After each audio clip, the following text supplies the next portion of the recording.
মাহিনীর সম্বন্ধ ও আমার মঠ বাড়ি অনেক 2 মাস ধরে কথাবার্তা, বিয়ে বইবে আর স্বামী নাই আর আমার বউ নাই, আমার 30,000 টাকা নেওয়া হয়েছে শেষ।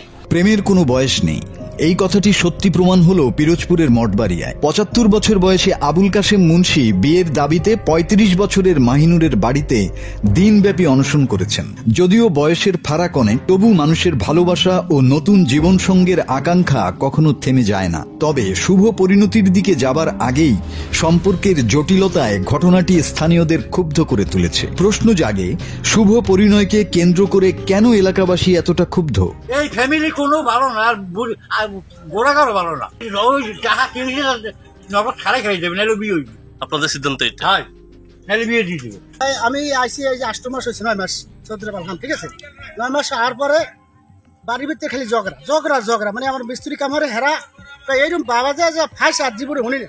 আমি একদিন আগে গালাগালি করেছি, হয় ওই পাশের ঘর, আমি ডাকলেছি তোর এবার বের করে তুই ভিডিও মামি নামাই দেবো। এই তো শুনি সকালবেলা 30,000 টাকা নিয়ে খাইছি আর কাছ থেকে। সমাধান কি? খাই তো ভালো ভালো। আপনারা কি চাচ্ছেন এটা? আসলে এটা চাইতে আমি সুষ্ঠু বিচারক ওর এই বাড়ি থেকে বাইর করে দিই।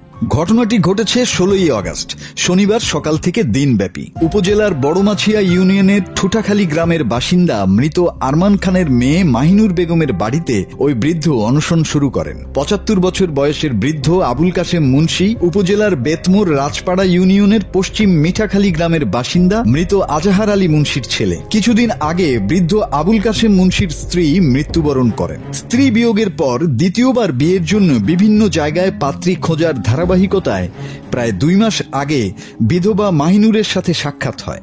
মাহিনুর আপনি টাকা দিয়েছেন? কত হাজার? 30,000। কেন দিয়েছেন? ওই বই বিয়ে মানে আমার টাকা দাও, আমার লাগবে না কিছু, আমার তুমি একবারে কাজ টাকা দেওয়া আগে হয়ে পড়ে। মাহিনুরের সাথে আপনার সাথে পরিচয় হলো কিভাবে?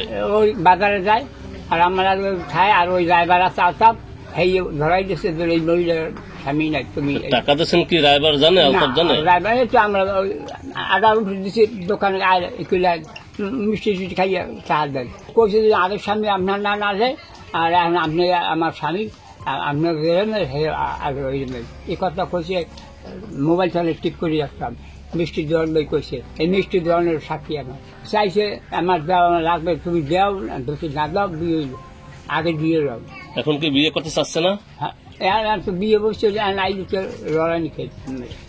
এখন আপনি কি চান? এখানে আসেন কি চান? আমি টাকা চাই, নাহলে আমি বিবাহ করবো। বিবাহ করবেন? নাহলে আপনার টাকা দেবে? আমার টাকা দেবে। কাশেম মুন্সি বিয়ের প্রস্তাব দিলে মাহিনুরও রাজি হয়। সেই সুবাদে মাহিনুর বিভিন্ন সময়ে কাশেম মুন্সির কাছ থেকে প্রায় 35 থেকে 40,000 টাকা নেয়। কিন্তু কিছুদিন আগ থেকে হঠাৎ কোনো কারণ ছাড়া মাহিনুর কাশেমের সঙ্গে যোগাযোগ বিচ্ছিন্ন করে দেয় এবং কাশেম তার বাড়িতে আসতে চাইলে মাহিনুর তাকে ভুল ঠিকানা দেয়। এক পর্যায়ে প্রায় 4-5 দিন খোঁজ করে শনিবার সকালে মাহিনুরের বাড়িতে এসে বিয়ে অথবা টাকা ফেরতের দাবিতে অনশনে বসেন বৃদ্ধ কাশেম মুন্সি। বিষয়টি টের পেয়ে সকালে মাহিনুর আত্মগোপন করেন। প্রতারণার অভিযোগে মাহিনুরের উপযুক্ত বিচারের দাবিও জানান কাশেম মুন্সি। টাকা ধরে দাবি আমার পূর্ণ করবে, তবে পাত্রী মাহিনুরের ব্যাপারে এলাকাবাসী জানান ভিন্ন মত। আমি মারা পর 2-3 বইছে বেয়া নাইলে মদ বের যায়, রাইতে এলে যায়, আইয়ে একটা বক্স করে কেডা নামাজ পড়া কেডা রোজা রাখে, আমি নিয়ে যাবো, আমি কি বাইরেই যাই, আমি নিয়ে যাবো বাইরেই যাই। এখন এলাকার পোলাবান তো পারে না লাগে, হারবে কেডা, আর মদ বের মানুষ হারা লাগবে। বিয়ে ওরম গোড়া কুড়ি হয়েছে, আনসার হারা আগো লিপসে আছে তো। মাহিনুর কমপক্ষে হইলে 6টা বিয়ে হয়েছে, কমপক্ষে হইলে 6টা বিয়ে হয়েছে, আর এর সাথে বিয়ে হইবে নাকি আমরা জানি না। তো বিয়ে হয়, স্বামী যায়, কেউ মারা যায়, কেউ চলে যায়, আমরা কি করবো? আমার কিছু করার আছে? নিয়ে বইবে না, বিয়ে বইবে এত আসবে না, তার সাথে কথা। আমি বলছি কি আজই মরিয়ে গেছে, জমি জমা লইয়া মনে কয় টাকা পয়সা এখন পরেই নিয়ে কইছে যে এই দেশে আইছে যে টাকা। বড়মাছুয়া ইউনিয়নের ঠুটাখালী গ্রামের 9 নম্বর ইউপি সদস্য পলাশ ফকির বলেন, তারা উভয়েই একাধিক বিয়ে করেছে। এই বৃদ্ধ এখন অনশনে নাই। ঘটনাটি এলাকায় বেশ চাঞ্চল্যের সৃষ্টি করেছে। মাসুদ হাসান, বাংলা টিভি।